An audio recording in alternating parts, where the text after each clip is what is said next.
Hello dear students, and this is the discussion for science and technology in the mains simulator test series that we have. There are four major questions in science and technology. Two of them they are the 10 marker questions and two of them they are the 15 marker questions. If we look into the type of questions that we have, तो इसमें सबसे पहला question हमारे पास है related to the brain interface, brain computer interface, right? The brain computer interface and the major potentials that are required that can be gained from brain computer interface, right? अभी देखो ये 10 marker questions हैं, ये easy questions होते हैं. इसमें हमारे पास बहुत ज़्यादा टीडियस मेथड्स नहीं है कि हम इसके फ्रेम अप को या इसके पूरे ब्रेकडाउन को बहुत डिफरेंशिएबली अलग कर सकें. इस तरीके के क्वेश्चंस में हमको ये समझना है कि इस तरीके के क्वेश्चंस का फ्रेमवर्क का मतलब है इस तरीके के क्वेश्चंस में एक फ्लो लेके आना, right? The priority things which are there in the question, they must be discussed and those priority things must be written in a continuum. हम एक continuum में उसको लिखते चले जाएं, एक synchronized form में लिखते चले जाएं, वो ज़्यादा ज़रूरी होता है इस तरीके के क्वेश्चन में. अब मोस्टली जब हम क्वेश्चंस देखते हैं साइंस एंड टेक्नोलॉजी में, जो 10 मार्कर क्वेश्चंस हैं या 150 वर्ड्स क्वेश्चंस हैं, वो ऐसे क्वेश्चंस हैं जो डायरेक्ट फैक्चुअल टाइप भी हो जाते हैं या ऐसे क्वेश्चंस होते हैं जो बेसिक टर्म बेस्ड क्वेश्चंस हो जाते हैं. जैसे कि ये एक क्वेश्चन आपको देखने मिलेगा which is brain computer interface. Now इस क्वेश्चन का ही अगर आप आइडिया समझोगे तो इस क्वेश्चन का बेसिक आइडिया कहता है, it speaks about two things. What is brain computer interface? Understanding of brain computer interface, one aspect of it. और दूसरा बोलता है इसके एप्लीकेशंस क्या हैं, पोटेंशियल्स और पोटेंशियल एप्लीकेशंस के बारे में ये डिस्कस करता है. तो इसके एप्लीकेशंस कहाँ और किस तरीके से हैं उसको डिफाइन करना, यही एक इस क्वेश्चन का बेसिक आइडिया है, राइट? अब दूसरी चीज हमको ये देखना चाहिए कि जब हम इसके आंसर्स को लिख रहे हैं तो क्वेश्चन का नेचर कैसा है, उसके अकॉर्डिंग आंसर में हमारा बैलेंस किस तरीके का आना चाहिए. अब अगर हम इस क्वेश्चन को समझेंगे तो हमारा क्वेश्चन प्रॉपरली दो पार्ट्स में डिवाइडेड है, जहां पर दोनों सेक्शंस के लिए हमारे पास इक्वल वेटेज ऑफ वर्ड्स हो सकता है या इक्वल वेटेज ऑफ मार्क्स हो सकता है, राइट? यहां पर अगर आप देखोगे द फर्स्ट जो पहला पार्ट है ये भी उतना ही वेटेज लेता है because it speaks about the first aspect which is technology. तो यहां पर एक एस्पेक्ट है, दूसरा एस्पेक्ट है which is about the technological application. तो एप्लीकेशन इसका दूसरा एस्पेक्ट है. अब यहां पर ये क्वेश्चन बनता है 50:50 का या 1:1 रेशियो का. 1:1 रेशियो का मतलब क्या है कि अगर हम इस क्वेश्चन का कॉन्टेक्स्ट समझेंगे तो इस क्वेश्चन का कॉन्टेक्स्ट इस तरीके से है कि जो हमको नंबर ऑफ वर्ड्स का डिफरेंशिएशन करना चाहिए वो इक्वली दोनों पे देना चाहिए. बिकॉज ऐसा क्वेश्चन आपसे सिर्फ एप्लीकेबिलिटी को नहीं पूछ रहा है. ऐसे क्वेश्चन में हम सिर्फ ये नहीं देख रहे हैं कि इसका एप्लीकेशन क्या है, ऐसे क्वेश्चन में हम ये भी देख रहे हैं कि उसकी टेक्नोलॉजी क्या है. अब मोस्ट ऑफ द टाइम जब हम मेंस के आंसर्स लिखते हैं या जीएस पेपर 3 में आंसर्स लिखते हैं, स्पेसिफिकली ये जो 10 मार्कर क्वेश्चंस लिखते हैं, उसमें अगर ऐसे क्वेश्चंस मिल जाते हैं तो हमारा कॉन्टेक्स्ट इस तरीके से बनता है कि हम ज़्यादा वेटेज उसके एप्लीकेशन पे दे देते हैं और टेक्नोलॉजी पे थोड़ा सा कम लिखते हैं, जहां पर मार्क्स हमारे थोड़े से कम हो जाते हैं. इस चीज को हमको समझना चाहिए कि इस तरीके के क्वेश्चंस जो टर्म बेस्ड क्वेश्चंस हैं, term and its application is been asked, ऐसे क्वेश्चंस में both the things are required, जिसमें आपको टेक्नोलॉजी को भी उतने अच्छे से लिखना चाहिए. तब ऐसे क्वेश्चन को जब आप समझोगे ब्रेन कंप्यूटर इंटरफेस, तो इसका इस क्वेश्चन का फर्स्ट एस्पेक्ट बनता है यहां say that you must understand about brain computer interface. और ब्रेन कंप्यूटर इंटरफेस को अगर हम देखेंगे तो ब्रेन कंप्यूटर इंटरफेस ये अभी करंट अफेयर्स में भी रहा है, जुलाई अगस्त में करंट अफेयर्स में रहा था, पिछले साल 2024 में बहुत सारी रिपोर्ट्स हैं, पीटी में भी आपने पढ़ा होगा. This is a technology which has been taken up, जहां पर we can utilise certain sensors which can be directly connected to biological systems, specifically human systems. तो कोई भी एक ऐसा सेंसर या एक ऐसा टेक्नोलॉजी जो बायोलॉजिकल सिस्टम से कनेक्ट कर दिया जाए, जहां पर स्पेसिफिकली उसको नर्वस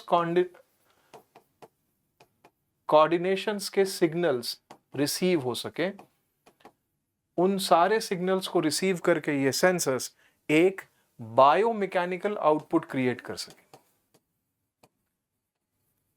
और अगर ये सिस्टम्स एक बायोमैकेनिकल आउटपुट क्रिएट कर सकते हैं तो इन सेक्शंस या इन सेंसर्स के अगेंस्ट या इन बायोमैकेनिकल आउटपुट्स के अगेंस्ट हम कुछ एक्टुएटर्स को यूज कर सकते हैं।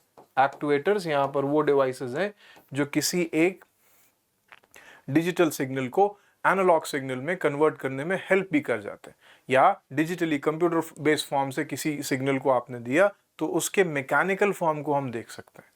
तो ये एक ऐसा इंटरफेस बनता है जहां पे इन एक्टुएटर्स के साथ कुछ आर्म्स, टूल्स, मशीन्स या लिम्स या जिसको हम प्रोस्थेटिक्स बोलें, इन सब को यूज किया जा सकता है। तो ये एक ऐसा टूल बन जाता है जहां पर हम अपने बायोमैकेनिकल सिस्टम से कंप्यूटर्स या आईसीटी ड्रिवन टूल्स को हम एक सिग्नल दे सकते हैं। उस सिग्नल को यूज करके हम एक बायोमैकेनिकल आउटपुट डेवलप कर सकते हैं और फिर एक प्रोस्थेटिक के थ्रू जो बायोलॉजिकल फंक्शंस हैं उसको मिमिक कर सकते हैं। अब इस केस में ये होगा कि जिस तरीके का मूवमेंट हमको चाहिए वैसा मूवमेंट का सिग्नल मशीन्स रीड कर सकते हैं, वो हमारे ब्रेन से रीड कर सकते हैं, ब्रेन सिग्नल्स या ब्रेन एक्साइटेशन को रिसीव कर सकते हैं और उस ब्रेन एक्साइटेशन के अकॉर्डिंग किस तरीके के प्रोस्थेटिक मूवमेंट्स हमको चाहिए वैसे मूवमेंट्स को हम ऑटोमेटिकली डिजाइन कर सकते हैं। वो ब्रेन कंप्यूटर इंटरफेस बन जाता है। ये सिंपली एक बायोलॉजिकल सिस्टम और एक मशीन सिस्टम के बीच का इंटरफेस है, इंटरैक्शन है, जहां पर हम कंप्यूटर्स को इतना एबल कर सके कि वो हमारे न्यूरस कॉम्बिनेशंस को या नर्वस सिग्नल्स को रीड कर सके और उस रेड सिग्नल को आइडेंटिफाई करके एक मूवमेंट क्रिएट कर सके। वो बीसीआई बन जाता है। अब बीसीआई का बेसिक रोल यहाँ पर क्या हो जाएगा?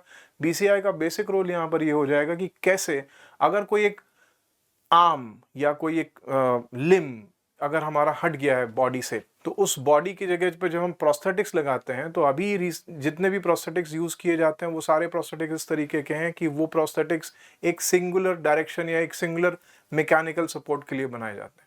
उनका मूवमेंट हम नहीं देख पाते हैं, या मूवमेंट क्रिएट भी करते हैं तो रोबोटिक मूवमेंट्स अगर क्रिएट किए गए हैं तो रोबोटिक मूवमेंट्स में रिस्ट्रिक्शन ऑफ मूवमेंट्स है। कुछ एक ऐसा मूवमेंट चला लेगा, कोई एक ऐसा मूवमेंट चला लेगा, but not much of the movement is been seen. And directed movement हमको इसमें देखने नहीं मिलता है जो प्रेजेंट प्रोस्थेटिक्स है। अभी बीसीआई यूज करके हम जैसा मूवमेंट चाहते हैं वैसे मूवमेंट के कोऑर्डिनेशंस या सिग्नल्स खुद से क्रिएट करके उस लिम्ब को हम एक्साइट कर सकते हैं और उस लिम्ब को हम यूज कर सकते हैं। तो it would be as good as a natural limb, but it would be a prosthetic but as good as a natural limb in its function. तो इसके मल्टीपल एप्लीकेशंस हमको यहाँ पर देखने मिलते हैं। तो पहला एस्पेक्ट हम जब इसको एक्सप्लेन करते हैं तो we must take up at least 70 to 75 words in explaining this thing। तो जब यहाँ पर एक एस्पेक्ट तो क्या होगा, जब आप इस आंसर को लिखते हो तो पहले तो इस आंसर को डिफाइन करो। The first and foremost aspect that you must take up when you start writing the answer, सबसे पहले definition and a properly framed definition must be taken। अब यहाँ पर देखो, बहुत से बच्चे ये समझते हैं कि ये कहते हैं कि इंट्रोडक्शन क्या होना चाहिए, इंट्रोडक्शन किस तरीके का होना चाहिए, इंट्रोडक्शन किस पर्सपेक्टिव से होना चाहिए, ये भी जरूरी होता है हमको समझना। पहला बात तो इंट्रोडक्शन टेक्नोलॉजी की चीजें जब लिख रहे हो और डायरेक्ट टर्म बेस्ड क्वेश्चंस आपसे पूछ रहा है अगर यूपीएससी, या डायरेक्टली किसी एक टेक्नोलॉजी के बारे में यूपीएससी पूछ रहा है, तो वहां पर सबसे अच्छा इंट्रोडक्शन हो सकता है उसका डेफिनेशन। और कुछ चीज़ों पे नहीं जाना चाहिए। Most of the times students क्या करते हैं कि कुछ चीज़ों को लिख लें that recently it has been seen और दिस वाज इन न्यूज़ और this was there that this particular company has developed this BCI and this is this and this is this. We waste our time and we waste our line into that और we waste our words into that. हमको ये सब नहीं लिखना है। सबसे effective introduction है एक डेफिनेशन लिखो, पहली बात। दूसरी बात, डेफिनेशन को जब आप लिखो तब आपके वर्ड्स का सिलेक्शन कैसा है। बहुत अफर्मेटिव वर्ड्स आपको यूज करने चाहिए, डायरेक्ट वर्ड्स यूज करने चाहिए। डेफिनेशन जब भी आप लिख रहे हो तो जितने शॉर्ट में मीनिंगफुल चीजें आप लिख सकते हो वो ज्यादा बेटर होता है। वो आपके आंसर को प्रेजेंट करता है, इनिशियल प्रेजेंटेशन देता है, इसलिए वहां पर selection of the words must also be is also important. तो यहाँ पर डायरेक्टेड वर्ड्स लिखिए, डायरेक्टेड डेफिनेशंस लिखिए, टेक्स्ट बुक डेफिनेशंस लिख सकते हैं, अच्छी बात है। अब यहाँ पे ये क्वेश्चन आता है कि कितने टेक्स्ट बुक डेफिनेशंस को आप याद रखोगे। तो ऑब्वियसली अगर आप एक टेक्नोलॉजी या एक टर्म को अच्छे से समझ लेते हो, उसके वर्ड्स और उसके अंडरस्टैंडिंग्स को समझ लेते हो, तो उसको फ्रेम करना आपके लिए ईजी हो जाएगा, या वैसे अफर्मेटिव वर्ड्स को यूज करके फ्रेम करना ईजी हो जाएगा, जिसको हमें ध्यान देना चाहिए कि हमें इस तरीके से इसको लिखना है। ये पहली चीज हुई। पहले तो आप इसको डिफाइन करिए। ऐसे क्वेश्चंस में हमारे पास डेफिनेशन एक फर्स्ट एस्पेक्ट तो हो ही जाता है जो हमारे इंट्रोडक्शन को बताता है। फिर इसके बाद हमें क्या समझना चाहिए, सेकेंड एस्पेक्ट हमारा ये होना चाहिए कि इस टेक्नोलॉजी के मेन आइटम्स या मेन कैटेगरीज क्या है, या उस पर्टिकुलर टर्म से रिलेटेड कोई एक एक्सप्लेनेशन है जिसको हमको लिखना है। तो हम यहाँ पर जैसे ब्रेन कंप्यूटर इंटरफेस के बारे में देखोगे तो ब्रेन कंप्यूटर इंटरफेस के टाइप्स क्या है। It can be invasive, it can be non invasive,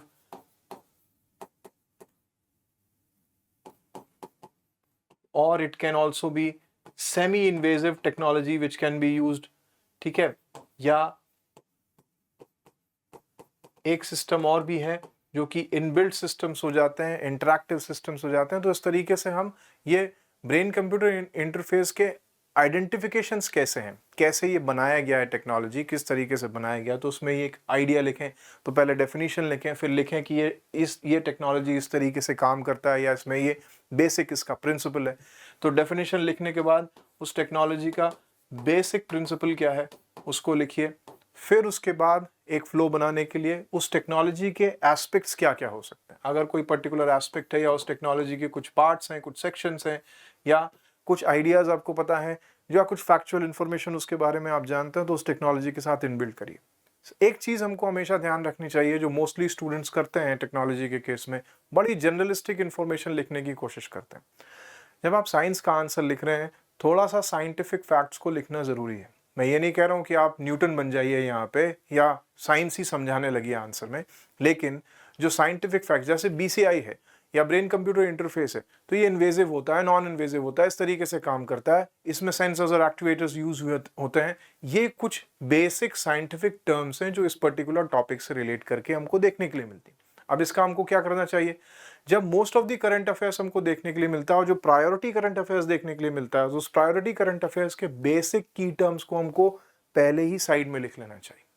हमें ये पता होना चाहिए कि एटलीस्ट इसमें इस पर्टिकुलर टॉपिक का ये आइडिया है, इस टेक्नोलॉजी का ये आइडिया, और इस टेक्नोलॉजी में ये मेजर टर्म्स हैं, इन्वेजिव, नॉन इन्वेजिव, ये मेजर टर्म्स है। आप प्रिपेयर कर रहे हैं, आप करंट अफेयर्स को पढ़ रहे हैं, मोस्टली यहाँ पर टॉपिक्स आपको करंट बेस मिल जाते हैं, या करंट इन्फ्लुएंसेस वाले टॉपिक्स मिल जाते हैं। तो आप इतना काम करिए कि करंट अफेयर्स पढ़ने के बाद एटलीस्ट साइड में उसके मेजर टर्म्स कौन कौन से हैं वो लिख लीजिए। नेक्स्ट टाइम अगर वो क्वेश्चन आ भी जाता है, तो वो क्वेश्चन में आप उन टर्म्स को यूज कर सकते हो। आपको ध्यान में रहेगा कि इसमें ये टर्म्स एटलीस्ट होनी चाहिए। अब देखिए, आंसर के साथ गेम क्या है, आंसर आप लिखते हो, और बेटर आंसर लिखने के लिए सबसे ज्यादा जरूरी क्या होते हैं, सबसे ज्यादा जरूरी होते हैं की टर्म्स। और की टर्म्स कौन से, की टर्म्स यही है। Most of the time answer के बेसिक आइडिया को समझने के लिए, आंसर के बेसिक आइडिया को एक्सट्रैक्ट आउट करने के लिए, ये की टर्म्स और उनकी फ्रीक्वेंसी कितनी अच्छे से लिखी गई है उस पर्टिकुलर आंसर में, इसको जरूर देखते हैं एग्जामिनर्स। आपने वो की टर्म्स लिखे हैं कि नहीं, या उसकी मेन कंटेंट बॉडी में जो की टर्म्स हैं या टेक्नोलॉजिकल टर्म्स हैं वो लिखे हैं कि नहीं, ये एस्पेक्ट आपके साथ जरूर जुड़ जाता है। तो इसमें जब आप लिखें तो उसके की टर्म्स को भी समझें, की टर्म्स को भी लिखें। ये सब हमको एक 75 वर्ड्स के सिनेरियो में बनाना है, ठीक है। फिर सेकंड एस्पेक्ट हम यहां पर लिख सकते हैं, दैट ओके फाइन, इसके एप्लीकेशंस क्या क्या हैं। तो इसके एप्लीकेशंस में हम चीजों को बहुत एल्यूसिडली लिख सकते हैं, और इन अ ल्यूसिड फॉर्मेट भी लिख सकते हैं, और यहां पर हमको फ्रीडम मिल जाती है टू एक्सप्रेस द थिंग्स। देखो, ये क्वेश्चन अपने आप में एक बैलेंस भी क्रिएट करते हैं इस तरीके की कि पहले आप थोड़ा सा बंद के लिखिए, थोड़ा सा एक स्ट्रक्चर में लिखिए, दूसरा पार्ट आपको पूरा फ्रीडम देता है, you can write it down invariably in various ways, because ये क्या है, ये एप्लीकेशन आपके परसेप्शन के पॉइंट ऑफ व्यू से भी है, ठीक है। तो जैसे एप्लीकेशंस में अगर आप देखोगे तो कंस्ट्रक्टिव थेरेपीज जितने भी हैं उसमें हम BCI को यूज कर सकते हैं। न्यूरोलॉजिकल डिसऑर्डर्स और उनके करेक्शंस में बीसीआई को यूज कर सकते हैं। प्रोस्थेटिक लिम्स और उनके डेवलपमेंट्स में बीसीआई को यूज कर सकते हैं। इसके अलावा जो फ्यूचरिस्टिक डेवलपमेंट्स हो सकते हैं, फ्यूचरिस्टिक सर्जरीज, थेरेपीज हो सकते हैं, उसमें बीसीआई को इनबिल्ट किया जा सकता है, जहां स्पेसिफिकली स्ट्रक्चरल सर्जरीज हैं, चाहे वो बोन से रिलेटेड हो, चाहे नर्व से रिलेटेड हो, उनके कंडक्शन से रिलेटेड हो, इन सारी सर्जरीज में इसके यूजेस लाए जा सकते हैं। तो ब्रेन कंप्यूटर इंटरफेस और ब्रेन कंप्यूटर इंटरफेस के उन सारे एस्पेक्ट्स को हम अच्छे से लिख सकते हैं, और यहां पर हमको फ्रीडम मिलती है that we can write down in 75 words, right.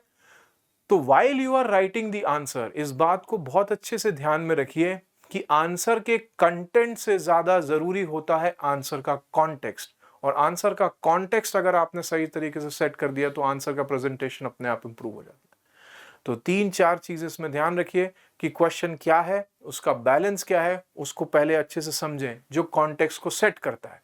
दूसरी बात, उस क्वेश्चन में लिखे जाने वाले पॉइंट्स का रिदम कैसा होना चाहिए, कौन सा प्रायोरिटी पॉइंट है वो पहले आना है, फिर उसके बाद कौन सा आना है, फिर उसके बाद कौन सा आना है, ये दूसरा। तीसरा, जब आप इंट्रोडक्शन लिखते हैं तो इंट्रोडक्शन बहुत अच्छा सधा हुआ अफर्मेटिव इंट्रोडक्शन लिखिए, अच्छे वर्ड्स लिखिए। The selection of the words also makes an influence over here कि आप किस टाइप के वर्ड्स को यूज कर रहे हैं, उसको ध्यान में रखिए। चौथा, जब आप टेक्नोलॉजिकल आंसर्स लिखते हैं या टेक्नोलॉजी के आंसर्स लिखते हैं तो एटलीस्ट आपसे एक्सपेक्टेड ये है कि उसके मेजर की टर्म्स आपको पता हो, उन की टर्म्स को आपने यूज किया हो। सेकेंड एस्पेक्ट ये है, जब एप्लीकेशंस आ जाते हैं तो वहां पे बहुत ज्यादा हमको ओपन पार्ट मिल जाता है, हम अपने हिसाब से उसको एक्सप्रेस कर सकते हैं, उसको बहुत बांधने की जरूरत नहीं है। अगर इस बैलेंस के हिसाब से आपने आंसर लिखा होता तो it would have been a good answer, it would have fetched more marks than the other methods of writing the answer. Second question अगर हम देखेंगे, then we have second question relative to the small modular reactor. The question speaks about what are small modular reactors and why they are important in the context of enhancing India's energy security. ठीक है, अब देखो again this particular question again becomes a question which carries two parts and definitive two parts, right? The first part is the technology associated to this is the technology. Now again question का nature वैसा ही है। देखो science and technology में 3 nature के questions आपको देखने मिलते हैं मेंस में। पहला यही है, टेक्नोलॉजी एप्लीकेशन, टेक्नोलॉजी एप्लीकेशन, ये कॉन्टिन्यूम वाले होते हैं। ये कॉन्टिन्यूम वाले क्वेश्चंस इजी इसलिए हो जाते हैं क्योंकि हमको पता है कि इसमें हाफ पार्ट देना, इसमें हाफ पार्ट देना, ये कॉन्टेक्स्ट सेट कर देता है। सेकेंड टाइप ऑफ क्वेश्चंस होते हैं जहां पर किसी एक पर्टिकुलर एप्लीकेशंस या किसी एक टेक्नोलॉजिकल एप्लीकेशन के अंडरस्टैंडिंग को समझने के लिए या उसके पर्सपेक्टिव को समझने के लिए या उसके आउटकम को समझने के लिए क्वेश्चंस फ्रेम करते हैं। और तीसरा टाइप ऑफ क्वेश्चन जो थोड़ा फ्रीक्वेंसी में कम देखने मिलता है वो है अंडरस्टैंडिंग द एनालिसिस और creating an analysis out of what you might have read. ठीक है, मतलब हमने टेक्नोलॉजी पढ़ा, टेक्नोलॉजी की एप्लीकेशन पढ़ी, एप्लीकेशन का एनालिसिस, वो तीसरे टाइप का क्वेश्चन होता है। अब ये जो 10 मार्कर क्वेश्चंस हैं या 150 वर्ड्स क्वेश्चन है जहां पर आपको ऐसा टेक्नोलॉजी एप्लीकेशन इजीली देखने मिलता है, इस तरीके के क्वेश्चंस में आपको कॉन्टेक्स्ट सेट करना इजी हो जाता है। यहां पे आप इजीली 50:50 का कॉन्टेक्स्ट देख सकते हो। फिर वही क्वेश्चन है, what is the technology, what is the application. ठीक है, बस यहां पे चेंज क्या हुआ है, इसने डायरेक्ट एप्लीकेशन नहीं पूछा है, इसने इस क्वेश्चन ने क्या पूछा है, why they are important in the context of energy enhancing energy security. ठीक है, कैसे करेगा, तो उसने उसके एप्लीकेशंस का एनालिसिस पूछा है। वो एनालिसिस किसके पर्सपेक्टिव में पूछा है, इंडिया के पर्सपेक्टिव में पूछा कि अगर स्मॉल मॉड्यूलर रिएक्टर्स को इंडिया यूज करता है तो उसको क्या क्या एडवांटेजेस मिल जाएंगे। बेसिक मीनिंग ये है, सी ट्राई एंड अंडरस्टैंड, जब आप कॉन्टेक्स्ट सेट करते हो तो उस क्वेश्चन में एक्चुअली सिंप्लीफाइड फॉर्म में क्या पूछा है उसको समझने की भी हमको कोशिश करनी चाहिए। इसको हम वेग तरीके से कई तरीके से लिख सकते हैं कि इंडिया की एनर्जी सिक्योरिटी जब आप लिखने जाओ तो इंडिया में उसमें आप कई तरीके की चीज़ें लिख सकते हो कि इंडिया अभी कोल से कर रहा है और अभी उसको न्यूक्लियर पे जाना है, फिर लार्ज न्यूक्लियर रिएक्टर्स को बनाने में बहुत पैसा और टाइम लगता है, स्मॉल मॉड्यूलर रिएक्टर्स बनाने में ईजी हो जाएगा। ये एक aspect of writing the answer है।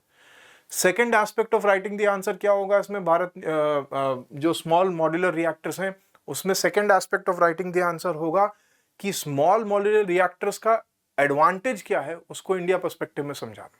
पहला क्या, इसकी लिक्विड फ्यूल एबिलिटीज होती हैं, इसमें रिफ्यूलिंग कम करना पड़ता है, आसानी से कहीं पर भी बनाया जा सकता है। We can also utilise our pre existing thermal power plants and convert them into the small modular reactors. This can be developed by the industrial clusters, by the urban cluster also, इसलिए हमको specified locations create नहीं करनी पड़ेगी, हम आसानी से pre existing locations पे बना सकते हैं। इसका environment impact assessment clearance easy हो जाएगा।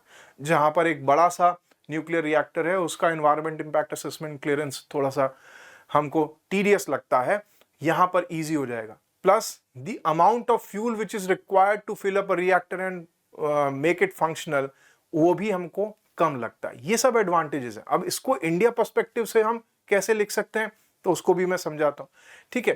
तो देखिए, स्मॉल मॉड्यूलर रिएक्टर्स क्या हैं? These are generalised reactors, nuclear fission based reactors which we see right now. और इन फिजन बेस्ड रिएक्टर्स के साथ साथ इनका एडवांटेज क्या है? Small modular reactors they are been created, या जनरलाइज्ड रिएक्टर्स की बात करो तो जो न्यूक्लियर रिएक्टर्स हैं उनकी 3 क्लासेस हम पढ़ते हैं। Very small reactors, very small, small modular and the large reactors. अब एनर्जी कैपेसिटी के पॉइंट ऑफ व्यू से if a particular reactor is been created जो 5 से 20 मेगावाट आवर्स के पावर को जनरेट करता है, वो वेरी स्मॉल न्यूक्लियर रिएक्टर है। ये मोस्टली हम फ्लोटिंग पोजीशंस में यूज करते हैं, फ्लोटिंग रिएक्टर्स बनाते हैं, सबमरीन्स एटसेट्रा में यूज करते हैं, मशीनरीज के लिए यूज करते हैं, या किसी एक पर्टिकुलर स्पेसिफिक पर्पस के लिए भी यूज किया जाता है। जहां पर ऐसे रिएक्टर्स रिसर्च एप्लीकेशंस में भी यूज किए जाते हैं, ऑपरेशनल एप्लीकेशंस को समझने के लिए भी इस तरीके के रिएक्टर्स को हम यूज करते हैं। स्मॉल रिएक्टर्स इंडिया के पास हैं, इंडिया ने पहले इनिशियल डिजाइन जो बनाए थे वो स्मॉल रिएक्टर्स के बनाए थे, कामिनी हो गया या और जो रिएक्टर्स हैं रावत बाटा के, वो स्मॉल रिएक्टर्स थे। फिर इसके बाद आया modular reactor, the one which can create electricity from 20 to 300 megawatt hours. तो ये स्मॉल मॉड्यूलर रिएक्टर्स में आते हैं। और इसके बाद आते हैं large reactors, the one which are been created by a cluster of reactors. इसमें बहुत सारे रिएक्टर्स या फिजन रिएक्टर्स का एक क्लस्टर हो सकता है जो 500 मेगावाट आवर्स से ज्यादा, 500 मेगावाट एंड अबव, उससे ज्यादा इलेक्ट्रिसिटी को क्रिएट करता है।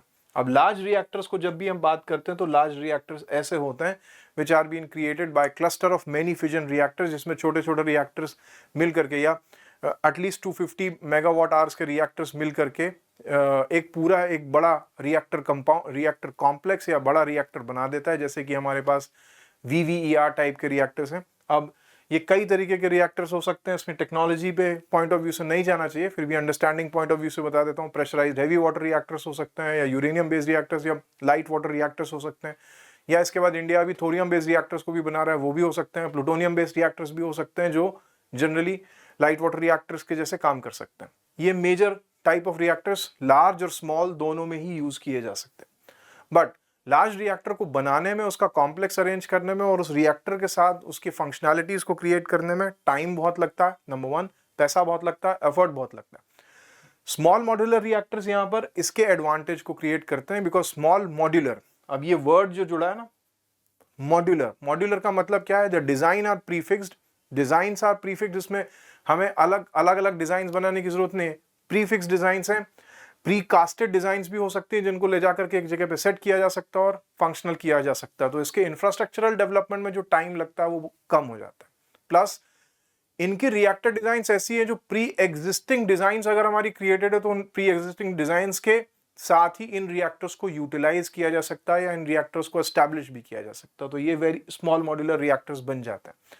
अभी इंडिया में स्मॉल मॉड्यूलर रिएक्टर्स को यूज करने का एक टेंडेंसी बढ़ गया है, और स्मॉल मॉड्यूलर रिएक्टर्स को यूज करने के पीछे टेंडेंसी क्या है, जनरल पर्पस से, general understanding point of view से हमको समझना चाहिए। तो जो लार्ज रिएक्टर्स के फॉर्मेशन का फ्रीक्वेंसी है या डेवलपमेंट टाइम जो है वो बहुत ज्यादा है, इसलिए हम ऐसे रिएक्टर्स चाहते हैं जो इजीली अरेंज भी किए जा सकें, इरेक्ट भी किए जा सकें और साथ ही साथ जल्दी फंक्शनल भी हो जाए।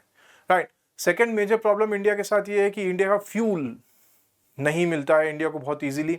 नेचुरल यूरेनियम पर हमें डिपेंडेंट होना पड़ता है, यूरेनियम एनरिचमेंट हमारा उतना स्ट्रांग नहीं है, एनरिच्ड यूरेनियम के साइकिल्स हमने डेवलप भी नहीं किए हैं, हम ज़्यादातर नेचुरल यूरेनियम साइकिल पे ही चल रहे हैं, 3 स्टेज साइकिल पे। तो यहाँ पर ये एक डिलेड प्रोसेस है जहाँ पर फ्यूल की प्रोसेसिंग और बहुत सारे फ्यूल की प्रोसेसिंग अपने आप में एक डिलेड प्रोसेस हो जाती है, जिससे न्यूक्लियर रिएक्टर की क्रिटिकलिटी तक पहुंचना डिफिकल्ट हो जाता है। यहाँ पर स्मॉल मॉड्यूलर रिएक्टर्स एक एडवांटेज क्रिएट करते हैं। क्यों? क्योंकि स्मॉल मॉड्यूलर रिएक्टर्स को इजीली बनाया जा सकता है, उसमें रिफ्यूलिंग भी इजीली की जा सकती है या फ्यूलिंग भी इजीली की जा सकती है, प्लस इनकी फ्यूलिंग साइकिल लंबी होती है। जहां पे एक जनरल लार्ज रिएक्टर को अगर हम कंपेयर करें तो स्मॉल मॉड्यूलर रिएक्टर एक लार्ज रिएक्टर से 5 से 7 साल ज्यादा लंबी फ्यूलिंग साइकिल लेकर के चलते हैं, जो उसके एडवांटेज को भी क्रिएट करता है।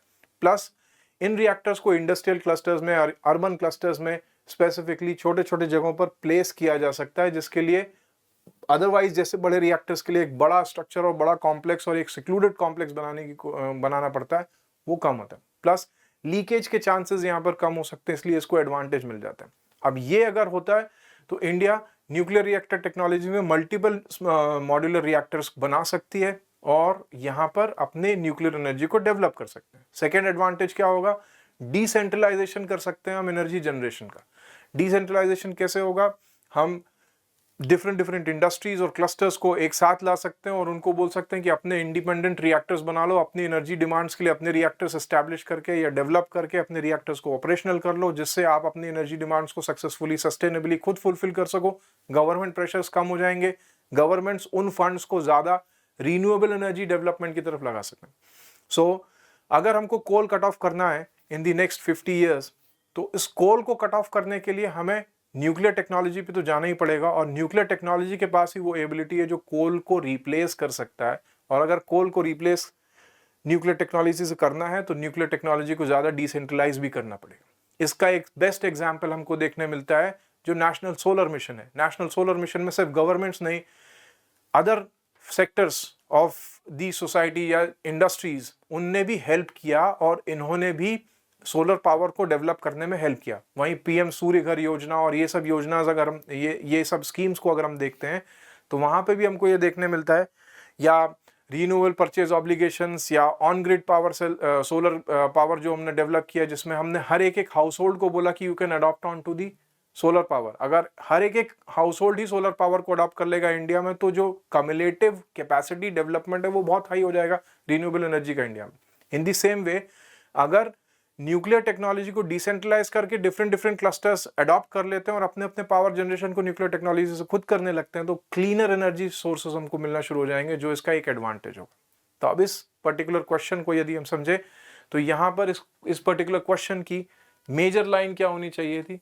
The first line should have been कि हमको first we must understand about the small modular क्या है, स्मॉल मॉड्यूलर होते क्या है, उसका डेफिनेशन या स्मॉल मॉड्यूलर रिएक्टर्स के बारे में बताना, ठीक है। डेवलपमेंट कैसे होता है या मेजर साइकिल्स कैसी हैं, ये हम बता सकते हैं। फिर सेकंड एस्पेक्ट, अभी इंडिया की एनर्जी चैलेंजेस क्या हैं, एनर्जी या न्यूक्लियर एनर्जी चैलेंजेस क्या हैं, ये ब्रीफली हम डिस्कस कर सकते थे। साथ में हम इसमें फिर डिस्कस करते कि कैसे जो स्मॉल मॉड्यूलर रिएक्टर्स हैं उनका एडवांटेज कैसे आ जाए, और ब्रीफली हम बता सकते हैं कि ये सब डेवलप करके कैसे एनर्जी सिक्योरिटी इंप्रूव होगा। तो डिसेंट्रलाइजेशन हो जाएगा, ज़्यादा एनर्जी डेवलप कर सकते हैं, गवर्नमेंट्स के बर्डन्स कम हो जाएंगे, पार्टिसिपेटरी एनर्जी डेवलपमेंट होने लगेगा, ये सब हम इसमें लिख सकते थे। अब प्रिसाइसली हम अगर इसमें देखें तो हमारे पास टेक्नोलॉजी है और बाद में उसके एप्लीकेशन का एनालिसिस है। तो हम टेक्नोलॉजी पे फोकस अगर डालें तो अप्रॉक्सीमेटली हम 50-50 के चांसेस को भी अगर लेके चलें या थोड़ा सा मार्जिनलाइज करें, 45-55 का चांसेस भी लेकर के चलें, तो अप्रॉक्सीमेटली 60 वर्ड्स में हम इसको लिख सकते थे, और 90 वर्ड्स में including challenges and energy security इसको लिख सकते थे, जो एक बैलेंस क्रिएट कर सकता है आंसर में, ठीक है। एक तरीका ये है। दूसरा तरीका क्या है? दूसरा तरीका ये भी हो सकता है, सिंपली आप लिखिए कि टेक्नोलॉजी क्या है और उस टेक्नोलॉजी के एप्लीकेशन और एडवांटेजेस क्या है, उसको भी लिख देंगे, तो वो भी एक फ्रेमवर्क बनता है इस पर्टिकुलर आंसर को लिखने के लिए। दोनों फ्रेमवर्क से आप आंसर को लिख सकते हो और इक्वली मार्क्स फेचिंग आंसर आपको डेवलप कर सकता है। नेक्स्ट क्वेश्चन अगर आप देखोगे तो नेक्स्ट क्वेश्चन है अबाउट लिथियम बैटरीज।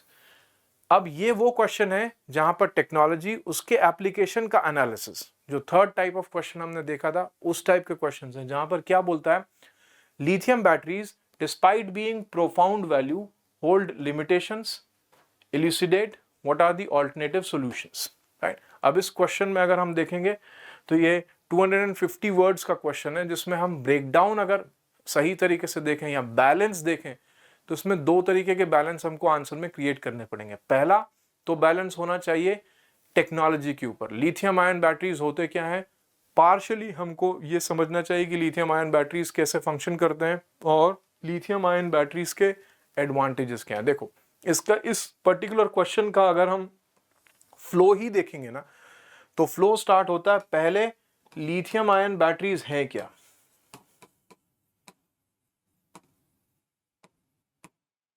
इसको समझो। दूसरा, लिथियम आयन बैटरीज के एप्लीकेशंस कहां पर हैं और इनके एडवांटेजेस। ये हमारे क्वेश्चन का फर्स्ट एस्पेक्ट है और इंट्रोडक्टरी एस्पेक्ट भी होना चाहिए, क्योंकि ये साइंस एंड टेक्नोलॉजी का क्वेश्चन है। सिर्फ इस पॉइंट पे ही आपको टेक्नोलॉजी एक्सप्लेन करने का चांस मिलता है। तो जब आप साइंस एंड टेक्नोलॉजी का क्वेश्चन लिखते हो और मार्क्स को ज्यादा एक्सट्रैक्ट करके लाना चाहते हो, तो at least some part of the technology must be written. Generalistic answers लिख करके आप मार्क्स मिलते हैं, लेकिन कहीं ना कहीं वो 1 और 2 मार्क और का डिफरेंस इन दोनों टाइप के क्वेश्चंस में हमको देखने मिलता है, या इन दोनों टाइप के प्रेजेंटेशंस में हमको देखने मिलता है। तो इस क्वेश्चन में जब आप लिख रहे हो या लिथियम आयन बैटरी के बारे में लिख रहे हो या इससे रिलेटेड चीजों को लिख रहे हो, तो पहले तो एटलीस्ट आप अपने टेक्नोलॉजी को प्रोवाइड कर दो कि हाँ, ये टेक्नोलॉजिकल एस्पेक्ट ही है कि लिथियम आयन बैटरीज क्या होते हैं। Lithium ion batteries are those which are being created by a combination of lithium and lithium carbide based anode and cathode generalisations या फंक्शंस, जिसमें during charging the lithium ions flow and this remains as a single electrolyte type of battery system where constancy of the battery is higher. ये सारी चीजें इसके basic functions के बारे में, इन सब चीजों के बारे में आप लिख सकते हो। फिर एप्लीकेशंस देख सकते हो, मल्टीपल डिवाइसेस, ठीक है। और over here advantages can also be written earlier कि इसके एडवांटेजेस क्या हैं। ये स्मॉलर साइज में बन जाते हैं, लॉन्ग ड्यूरेबिलिटीज हो सकते हैं, चार्जिंग सिस्टम्स ईजी हो जाते हैं, चार्जिंग फास्ट चार्जिंग इसमें की जा सकती है, ठीक है। ईजी टू हैंडल हो सकता है, ईजी टू स्टोर हो सकता है, ईजी टू कैरी हो सकता है, ईजी टू फिट हो सकता है, ठीक है। ये सारी चीजें इसके एडवांटेजेस में। फिर इसके जो एप्लीकेशंस हैं mobile phone, in portable devices, in even in electric vehicle systems etcetera, all of these they can be written ये एप्लीकेशंस में। ये first aspect of the question होना चाहिए इस तरीके के क्वेश्चन में, where you could have taken approximately 250 words में से easily you could have taken 70 to 90 words, जो precisely इस क्वेश्चन का 30% आपको क्रिएट करके दे देगा। ये 30% सिक्योर हो जाता है, क्योंकि ये स्ट्रीमलाइन कंटेंट हो सकता है और ये स्ट्रेट कंटेंट हो सकता है जिसको हम एक्सप्रेस कर सकते हैं। एनालिसिस में आप फंस सकते हो, एनालिसिस में आपके पर्सपेक्टिव और एग्जामिनर के पर्सपेक्टिव में चेंजेस आ सकता है, लेकिन टेक्नोलॉजिकल पर्सपेक्टिव में नहीं आ सकता। तो अगर आपको 5 मार्क मिल रहा है, 30% यानी 2 मार्क तो आप इजीली खींच के ला सकते हो। जहां पर हम तो बोल ही रहे हैं कि बट हमारी टेक्नोलॉजी आपकी टेक्नोलॉजी में कोई चेंज नहीं आ जाएगा, आपकी जैसी टेक्नोलॉजी वैसे ही हमारी टेक्नोलॉजी है, जो हमने लिखा वही टेक्नोलॉजी है, उसी पर्सपेक्टिव को हमने लिखा। तो यहाँ पे ये हम एग्जामिनर को बोल देते हैं कि ये मार्क तो आपको देना ही पड़ेगा, ये तो हमको निकाल के लाना है, ये तो हमें आपको देना ही पड़ेगा। दिस बिकम्स, ये वो एडवांटेज देता है। अब सेकेंड एस्पेक्ट देखते हैं। सेकेंड एस्पेक्ट ये कहता है दैट इट होल्ड्स लिमिटेशंस।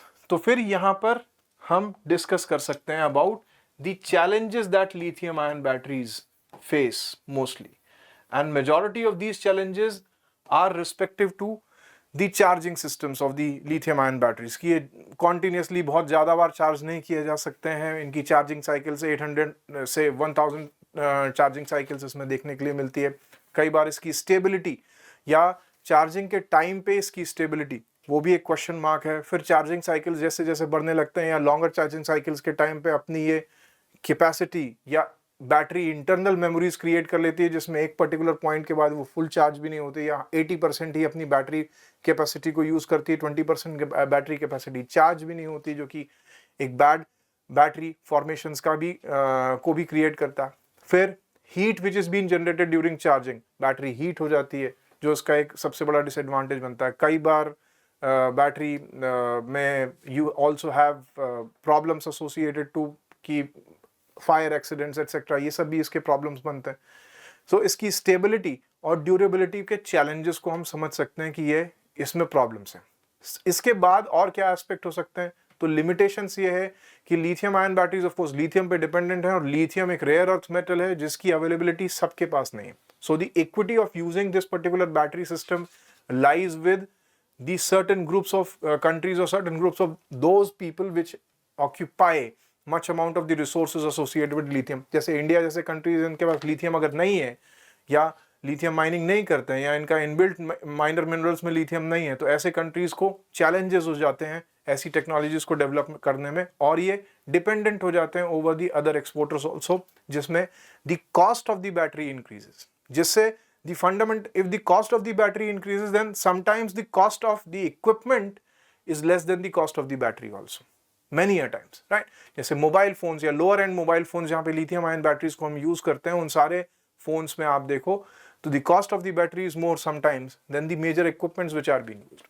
तो यहाँ पे ये भी इसका एक चैलेंज बनता है that the equity of the use is also one of the major challenge। Who can use it and who would not use it would also become a major challenge with the lithium ion battery, right? फिर इसके बाद the longevity of using such type of the battery systems, कितने दिन तक हम इसको use कर सकते हैं, लिथियम कितना सर्वाइव कर सकता है, रिसोर्स अवेलेबिलिटी कितनी है, रिसोर्स मोबिलाइजेशन ग्लोबल लेवल पर कितना हो सकता है, इन सबको भी हमें आइडेंटिफाई करना पड़ेगा, और ये कितना इक्विटेबल शेयरिंग पर रहेगा ये रिसोर्स।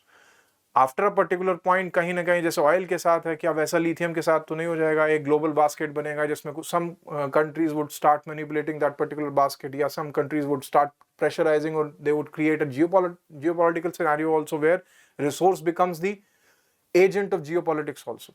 जैसे ऑयल के केस में या जैसे यूरेनियम फ्यूल के केस में, वैसा क्या लिथियम तो नहीं बन जाएगा, ये भी एक लिमिटेशन बनता है यहाँ पर long durability of using the lithium. तो टेक्नोलॉजिकल चैलेंजेस और इसके बाद social, economic and political challenges जो लिथियम के साथ क्रिएट हो सकते हैं, उन चैलेंजेस को हम डिस्कस कर सकते हैं इस एस्पेक्ट में, जहां पर वी कुड हैव टेकन इन चैलेंजेस को प्रॉपरली एक्सप्लेन करने के लिए we could have taken 70 to 80 odd words, right? तो अप्रोक्सीमेटली आप 30% फिर एड ऑन करते हो चैलेंजेस से। फिर चैलेंजेस के बाद सेकेंड एक और एस्पेक्ट जो इस पर्टिकुलर क्वेश्चन का है, एक्सप्लेन दी ऑल्टरनेटिव सॉल्यूशंस, जो 30% सिनेरियो फिर क्रिएट करता है। और वो 30% सिनेरियो क्या है कि हम ऑल्टरनेटिव्स क्या हो सकते हैं, अगर हम लिथियम को यूज नहीं कर रहे हैं तो ऑल्टरनेटिव्स क्या होंगे। तो देखो कहीं पर भी आप समझो तो अभी हर मेजर टेक्नोलॉजी को जब हम लिखते हैं या ग्रीन टेक्नोलॉजी को जब हम लिखते हैं, चाहे वो लिथियम के बेस्ड टेक्नोलॉजीज हों या और ग्रीन टेक्नोलॉजीज हों, स्पेसिफिकली जो ऑटोमोबाइल्स या इन सेक्टर्स में यूज भी किए जा रहे हैं, उन सब टेक्नोलॉजी को लास्टली हम कहाँ ले जा रहे हैं, हाइड्रोजन बेस्ड टेक्नोलॉजी। ये हाइड्रोजन बेस्ड टेक्नोलॉजी ही डेवलप हो रही है अल्टीमेटली, जो फाइनल टेक्नोलॉजीज या मेजर टेक्नोलॉजीज बनेंगी जिसमें सबका शेयर होगा, सब इजीली यूज कर सकते हैं और सबके लिए बेनिफिट्स होंगे, या कॉन्टिन्यूम जिसका ज्यादा हो। तो लिथियम आयन बैटरीज को जब हम सब्लाइम करते हैं तो उसके बाद ऑल्टरनेटिव टेक्नोलॉजीज जैसे कि सिंगल सॉल्ट टेक्नोलॉजीज या सोडियम सॉल्ट टेक्नोलॉजीज हैं, या मोल्टन सॉल्ट टेक्नोलॉजीज हैं जिनको यूज किया जा सकता है, या मोल्टन लिथियम टेक्नोलॉजीज हैं वो भी यूज किए जा सकते हैं, जो चार्जिंग और हीटिंग बेस्ड प्रॉब्लम्स को भी कट डाउन कर सकते हैं। फिर इसके बाद सबसे बेस्ट ऑल्टरनेटिव में हाइड्रोजन बेस्ड एनर्जी और hydrogen fuel cell based utilization, ये भी इसके एडेड एडवांटेजेस में आ सकता है जिसको हम एक्सप्लेन कर सकते हैं। तो ये हमारे क्वेश्चन का अदर हाफ बनेगा, जहां पर हम ऑल्टरनेटिव टेक्नोलॉजीज पे भी 70 से 80 ऑड वर्ड्स को इजीली लिख सकते हैं।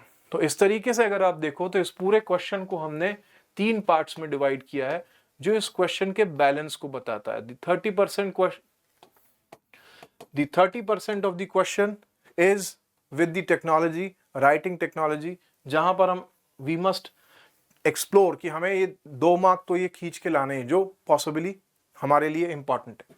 सेकेंड एस्पेक्ट है चैलेंज, जहां पर हम जितने प्रॉपरली एनालाइज करके चैलेंजेस को लिख देंगे, जनरलाइज चैलेंजेस तो लिखे जा सकते हैं लेकिन प्रॉपरली एनालाइज करके लिंक करके चैलेंजेस को अगर हम लिख सकते हैं, प्रेजेंट कर सकते हैं, तो we can fetch 2.5 mark over here.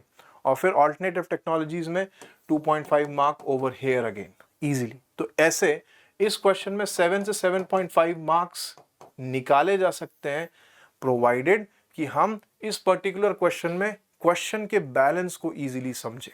Question के बैलेंस को अगर हमने इजीली लिखा हुआ है, अच्छे से लिखा हुआ है, क्वेश्चन को समझा हुआ है कि ये 30:30:30 के रेशियो वाला क्वेश्चन है, कॉन्टेक्स्ट को अच्छे से सेट किया हुआ है और कॉन्टेक्स्ट को एक सीरीज में लिखा हुआ, तो ये क्वेश्चन हमको अच्छे से हमारे एक्सपेक्टेशन के अकॉर्डिंग मार्क्स प्रोवाइड कर सकता है। नेक्स्ट क्वेश्चन अगर हम देखेंगे तो हमारे पास क्वेश्चन है अबाउट द गगनयान मिशन।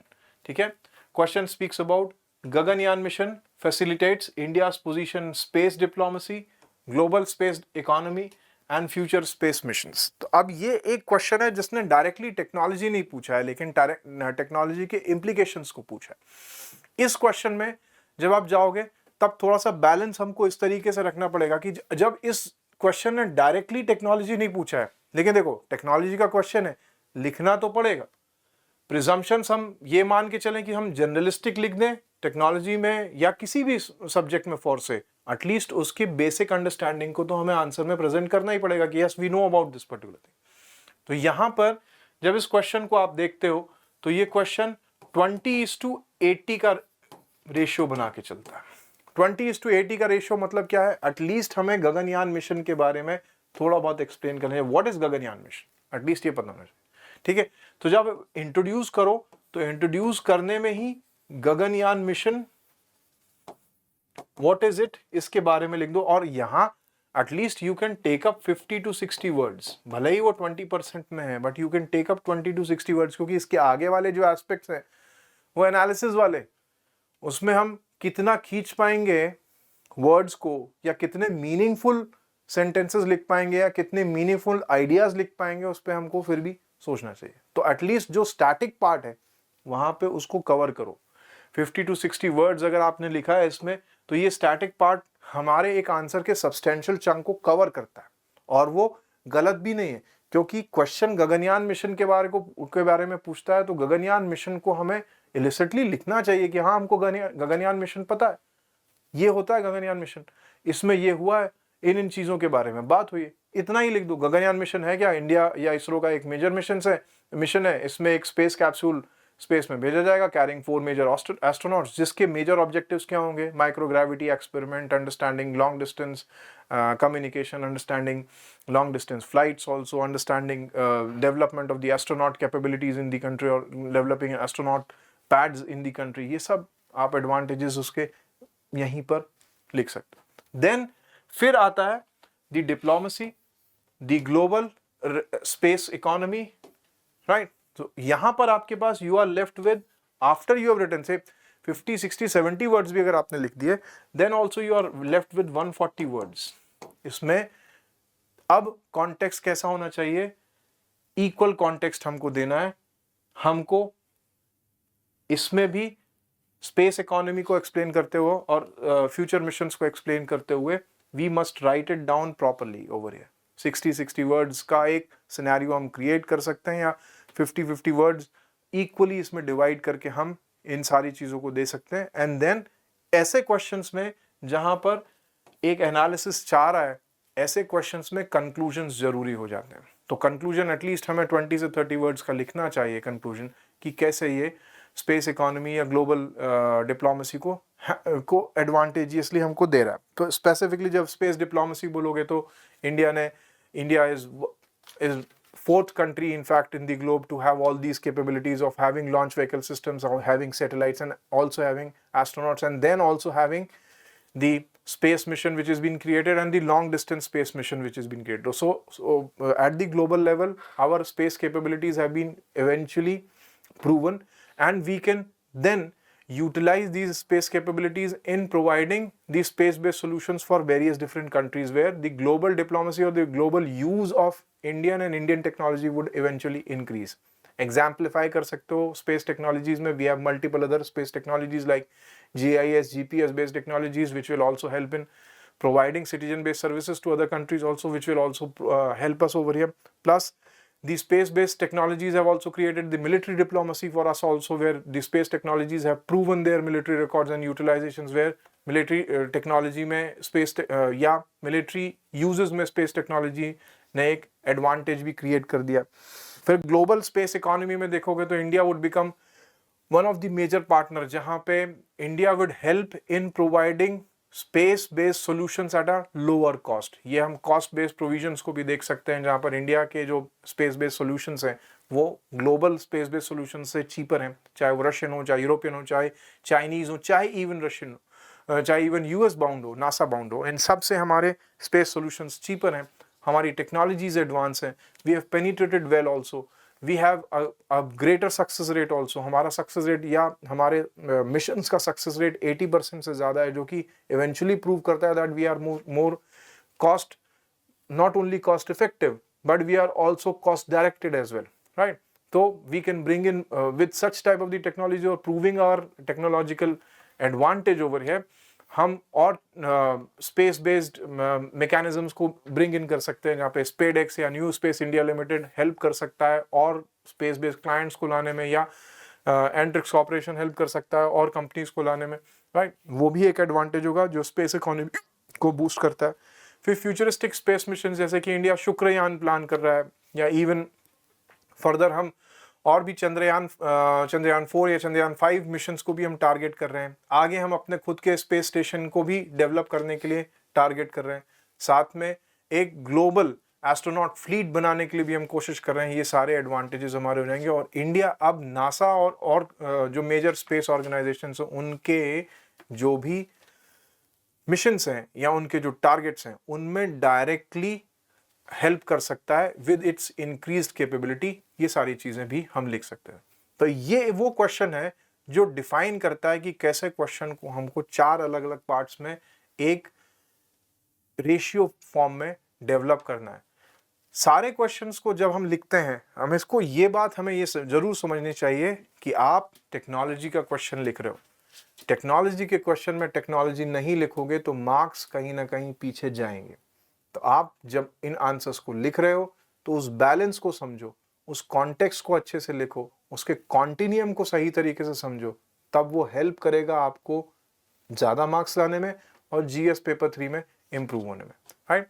चलो, साइंस के ये क्वेश्चंस थे. Thank you very much.